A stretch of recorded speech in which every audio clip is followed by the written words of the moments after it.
Alright, here we have it. Everything's secure. We got rear axles. I've done the Traxxas heavy duty axles. Work great. Um, what else did I put on? I took the shocks off of my other uh, sand drag car just to put on here. It is limited, just so you know. This is limited. This would be probably about that high. Yeah, that's about right, I think. Um, which would give it a nice rake. Um, but mine are limited, so it's sitting a little lower. It's actually sitting kind of flat. These are the Rustler tires. So the Bandit tires are a little bit smaller if you get a Bandit. So, and if you're starting with a stock Bandit, the wheels will also be in closer and a little bit closer in the front too. They actually end up being parallel. The way that this is set up right now, they are not parallel. So I have about 1.25 inches from the outside of this wheel to the outside of this wheel. In hindsight, if I was to do this front again, and I may, you never know, I never know, making just a single piece with 1 inch threaded riser here. I could put a screw in there, a screw in here and here, make it a lot easier to get to the servo. Just 4 screws, pop that off, you get right to your servo.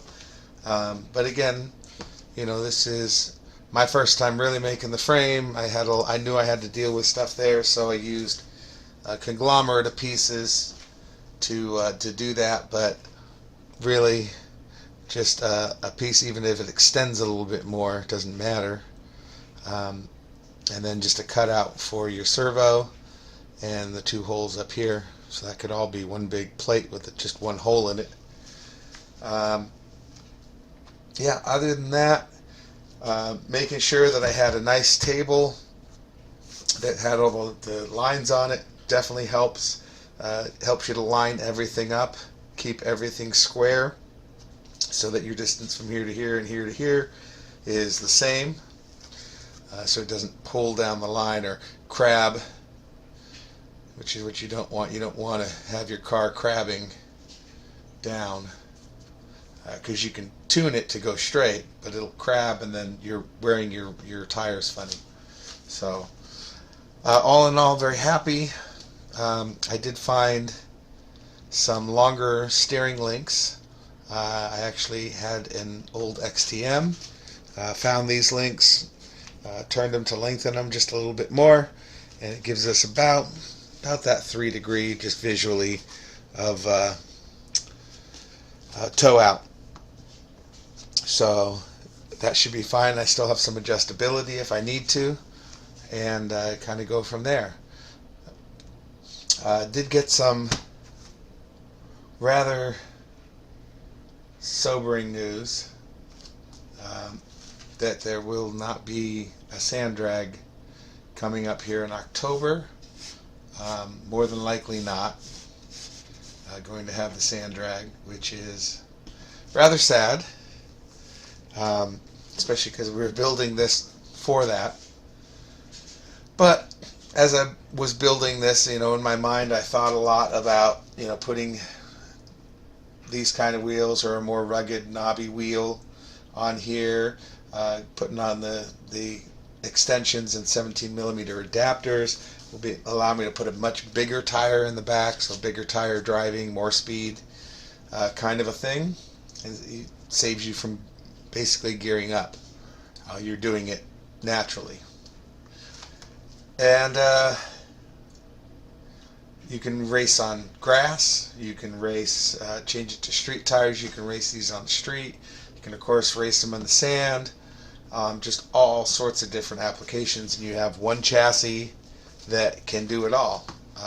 You know, dirt, grass, obviously street, you know, the drag slash is basically this kind of a thing. So think of this as a dragster, you know.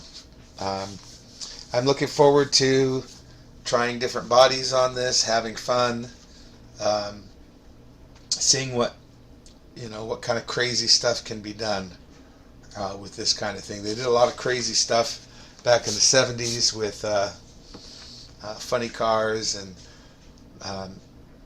little gassers and just crazy stuff at the drags. So this is a good platform for that.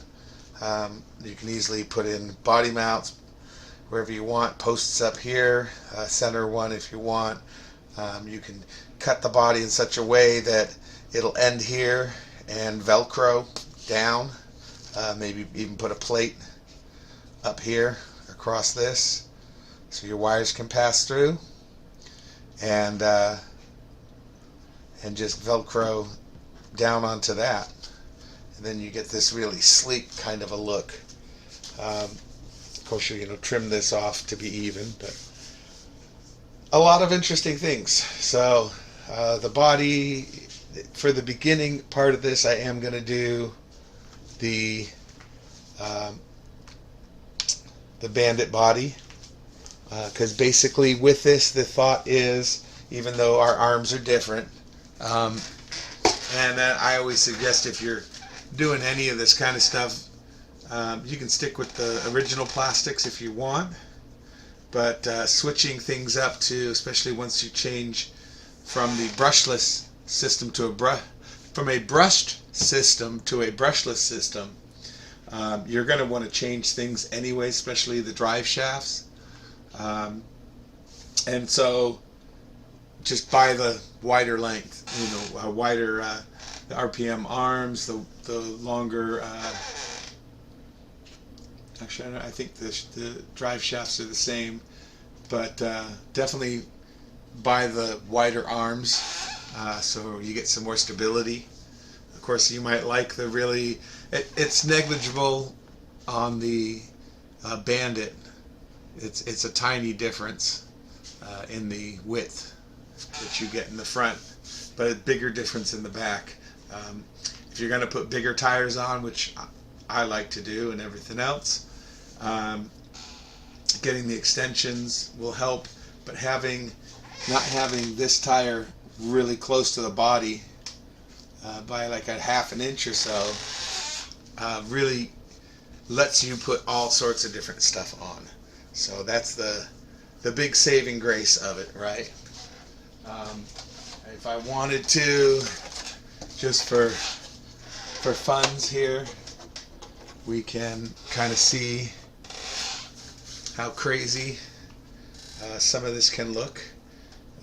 Obviously, we trim this down a lot. I trim the front down too, quite a bit, maybe up to here, and just kind of run this line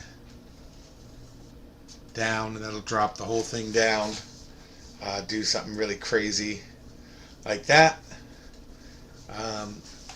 Who knows?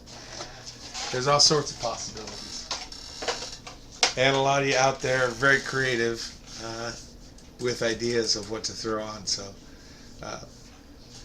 definitely calling this the Dart is what we're gonna name this. The Drag Dart. If you are interested in building one, I can go over the basics of what I did and show the build process on this. Again, if you're interested in it, it's super easy, super easy. You really just have to match your 3 holes in the front there for the main block. You got 4 holes in the back, just making sure they're square and in the right place. And then depending on what you want to do up here, I found it was plenty strong with just the flat bar and not having this. It's plenty strong. And again, doing the riser with the plate there is going to really strengthen up this, as it's going to take some abuse when you're hitting. So I did this just to hold my battery down. I still got to get some Velcro straps that can move around in here. Be easy to adjust them if I need to, just by loosening bolts, allows it to slide underneath. It's just, this is pinching that, and that'll hold my battery in. And hopefully we'll never flip this thing, and it'll look great, and we won't have to worry about the battery scraping or nothing like that. Obviously, if we have a body back here, if this flips over, we're grinding here. So some caps as spare parts, shock caps, because you're going to grind that stuff down. It is possible to make some sort of protective thing here. Might be an idea to do, because there's a hole back here. Maybe bend a little piece. Let's see where I got some. Take a little bent piece over it. That way you're scraping on this and you can replace it. I may do that now that I'm thinking about it. It's not a horrible idea to put something like that on there. Obviously this cut, so just a little boom, screws on. I don't know. Food for thought, for the very least. And I could just do a little piece over to capture it in there. Anyways, we're moving on. Yeah, go make one if you're interested. Just make sure that when you're doing this, finding the 100mm long steering link is going to be the key. I got this, which is fine for now, but really for the kit I want to find one that's easily replaceable. These XTM links are really thin. They're known for breaking, especially under a lot of heavy bashing. Hopefully they'll hold up here. We'll see. We will see. Yeah. Oh, one of the things I did is I took the wheel hex that normally goes here, because these mount straight onto your little pin. I put them on the outside because the Rustler front axle is longer than the Bandit. So I just stuck that nut on there and then screwed it in, and it's absolutely fine. Gives it a neat little look. I could probably put some anodized something there to create the same space, and it'll be great. Color it up. But yeah, that is it. I'm very happy with the way it's turned out. Now I just gotta put a receiver in it, do some programming to make sure that our steering, which is just limited, you see how much I get. That's not a lot. And so we want to make sure that we're not over binding if we turn too much. So we'll set our endpoints on it, and then probably program in limited steering to make sure that we're not throwing this and catching it over. We just need a little bit of steering just to kind of guide it. That's all we're looking for. Anyways, like I said, go make yourself a drag dart. It's a lot of fun. I think it's a great little kit. Yeah, who knows, I might make a few kits if people ask. To basically take this apart, take this piece, lay it down on top of the other one, and mark out the holes. That is the main key, is having that first one as a pattern, and then just make it quick. I had basically just under $50 in parts for this. Probably could have made it less than that by not buying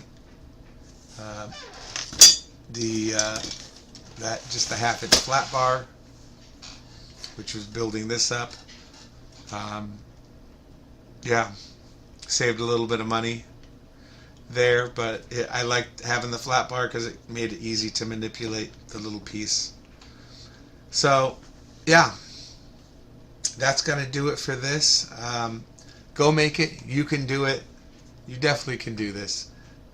Just a little bit of time and effort and planning and everything else.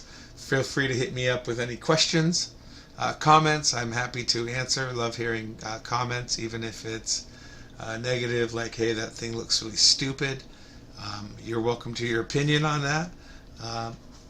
Hopefully it looks fun to you and you want to try it. So that's it. Go make it. You can do it. We'll see you in the next video. Till then, have a nice day.